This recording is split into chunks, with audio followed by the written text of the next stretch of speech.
officially tonight, the first night ever, Brighteon.com, one of the first people going live.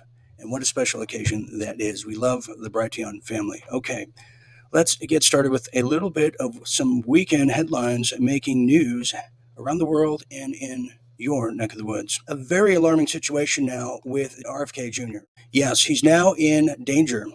This just happened today. You know, in the wake of the new protest that's beginning to brew on the Democratic side of things, of life, well, he's getting screwed by the Biden campaign and the DNC altogether. He being RFK Jr., his campaign, and all of his supporters in New Hampshire and Georgia, and so on and so on. They won't let this guy run, but more importantly, they're losing the narrative to the RFK Jr. talking points. Very deadly, very dangerous, very deadly, very timely. Well, get this here. Now, an armed man impersonating a U.S. Marshal who went to one of RFK Jr.'s events is now arrested, ID'd, in the whole nine. The guy has a manifesto, too. You put the two and two together there. Well, a man who claimed to be part of the Robert F. Kennedy Jr.'s security detail while carrying pistols and extra ammunition, well, he's now quickly detained, they said, by authorities after showing up at a California event for the Democratic presidential hopeful. And it was very, very shady, to say the least. Well, here's what he was wearing. They said the man was wearing a two-shoulder holsters with loaded pistols, spare ammunition, magazines, and was carrying a U.S. Marshal badge on a lanyard belt clip with federal ID. Wow. Do we smell inside job? I think we do. So anyways, continuing now.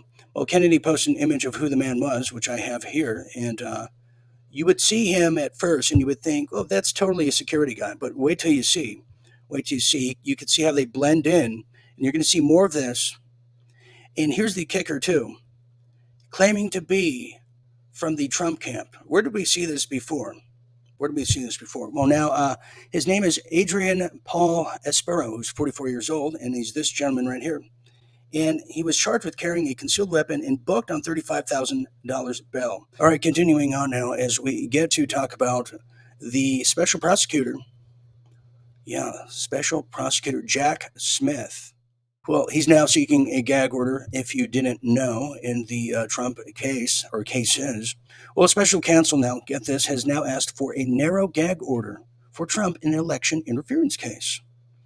Well, he's protecting us. Well, Jack Smith's office says Trump's disparaging and inflammatory attacks have now spurred threats against witnesses and threaten the court's process. You don't say.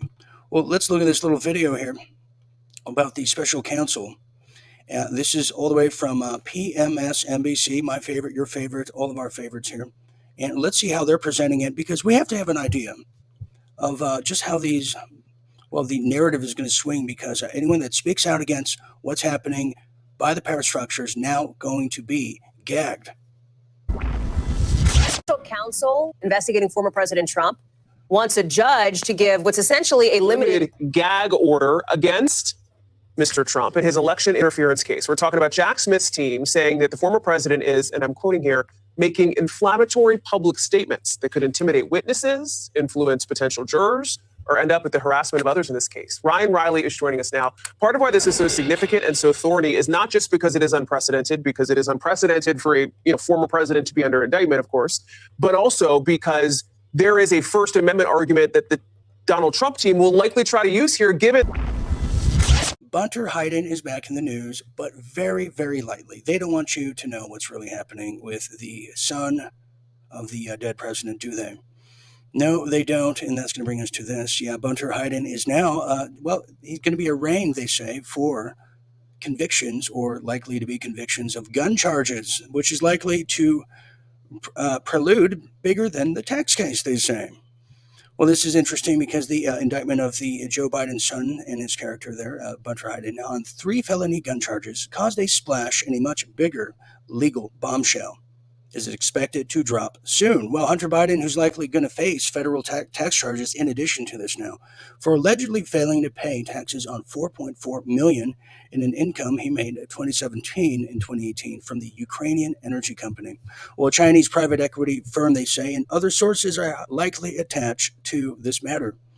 Well, it's those kind of business activities, a lot of people say, Well, this is called treason. This is called espionage. This is called up for sale.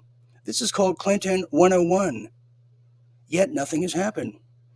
And it's those kind of things that the House now Republicans over there are putting at a center of an impeachment inquiry into Joe Biden and hope to make a major issue of this in the upcoming year. Yeah, next year is going to be wild now. Now, here's something else to note. He has unpaid taxes, which, okay, that we'll go with that. He pled guilty to 2 of those. Now, but prosecutors now have a fresh slate of charges for Biden, they say, over the unpaid taxes, in addition to some things they're not telling us. Well, what could that possibly be? I mean, we know he made $1 million from a company he formed as a chief executive officer for the Chinese conglomerate. We know that he made $664,000 from a Chinese infrastructure investment. And we also know he made $500,000 from the Ukrainian energy company. And let's not forget the $70,000 from the Romanian businesses and affairs.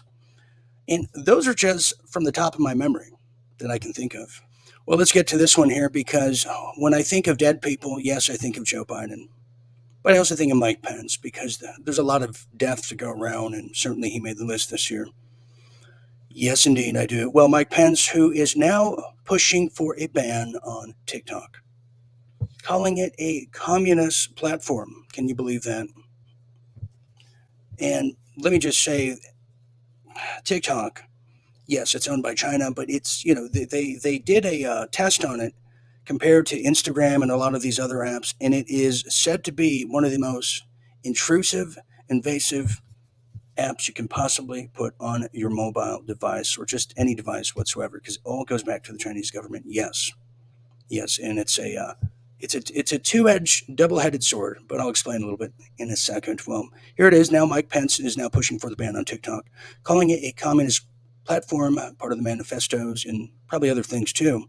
Well, former Vice President and current stiff Mike Pence said that the U.S. should ban TikTok, calling it a platform allowed by the Chinese government to obtain data on many Americans without their knowledge. Well, that's not true. It's with their knowledge now, because we've told people. People have known about this. Trump made a whole big deal about it too. Well, here's a quote from the stiff himself. The quote is, "We ought to be banning TikTok. TikTok is a platform for the Chinese Communist government. They're collecting data on Americans, and every single day they are doing so. Young Americans need to know that their privacy is being compromised." Yes, they ought to know. Well, here's my thing is, do they care? No, they don't care. The much younger people don't care. No, they were born into this. They don't remember anything before the Patriot Act. No, they don't care. And, furthermore, he's right. But at the same time, it's TikTok that's really keeping a lot of these stories, like the Hawaiian cover-up story where they're in Maui, alive, and many other stories. Yes, which goes into the destabilization process. It's good, yet it's bad at the same time, and it's complicated. Anyways, well, here's a somewhat of a pleasant story as we now go international and continue our light grazing through the real deal headlines, continuing now on our safari here. So the world is now rejoicing with common sense, and therefore I think we should all rejoice with them, because that's what being joyful is all about. In this sense, it means that now the world is now disappointed by the United Nations. And now people, and I should say countries and a good portion of the world, they're looking elsewhere for answers. And I know, I think I can speak for all of us by saying, not one time have I ever looked towards the United Nations for any answers whatsoever. I can now share that with you tonight. Well, here's a brutal grinding war, they say, in Ukraine, governments overthrown in Niger and Gabon, and lingering hostility over the COVID-19-84 pandemic and the unequal distribution of life-saving miracle jabs. They say, it's coming from Yahoo News, so you do the math. So continuing that, just Yahoo, yes. That's what we're all mad about. We didn't get the miracle jabs in time just to go to the next level. So with dozens of world leaders descending upon New York for the United Nations General Assembly annual gathering, well, global problems are showing up fast, thick at the world body's door. With no solutions in sight, many countries are now starting to look elsewhere to do something about them. Yes, we don't need to look at the UN anymore, thank goodness. Well, the UN wants the central forum of trying to be the solver of everything geopolitical. is now increasingly on the sidelines of being the new global politics, unable to keep up with the array of shocks, crises, coups that seem to be fracturing the world by design, if I might add. That's been evidence of the powerlessness in the intervene in the places where years past the UN meant something. So, the world is just waking up to this. And I have to say, isn't it time that we not just get rid of NATO? Isn't it time that we also get rid of the United Nations that should have never formed, which started from the League of Nations after World War I, and then they made it United Nations after World War II. So what they're doing is they're going to try to shelf the United Nations, change the name of it, because if World War I gave us the League of Nations, if World War II gave us the UN, the United Nations, World War III is going to give us a bigger conglomerate that is in the race to grab the mantle and the narrative, the global narrative. So therefore, once that happens, if it happens, the UN will be passé and no need for it. And this is just another story to celebrate just how great it is to hear the UN going bye-bye soon. As we now talk about Erdogan over there in Turkey, this is incredible, and I love it too. Well, Erdogan says now Turkey may part ways with the European Union. I know, it's a sad occasion, isn't it? Well, he implied that the country could end its membership bid. Thank you. Well, this is coming out of the AP, the most untrusted name in news. Now, President Recep Tayyip Erdogan, said this Saturday that Turkey may part ways with the EU, implying that the country is thinking about ending its bid to join the 27-nation bloc. Well, here's a quote. He's saying the EU is making efforts to sever ties with Turkey. He told reporters at the UN General Assembly in New York. See, this is all happening this weekend. Always happens on the weekends, all the big opportunities in life. Well, he was responding to a question about a recent report adopted by the European Parliament, which stated, quote, the accession process cannot resume under the current circumstances and calls on the EU to explore a parallel, realistic framework. Sure. So this is going to have a long effect and a ripple effect at that. And this will end, the more unpopular the EU gets, more than it already is, on top of the UN, we're looking at some final days of the centralized government, and they're not going to go easy. They're not going to go just overnight. This is the war right here. This is the war. This is the world reshaping, and the world as we know it, it's going to be a thing of the past, if not already. That's how fast this is moving.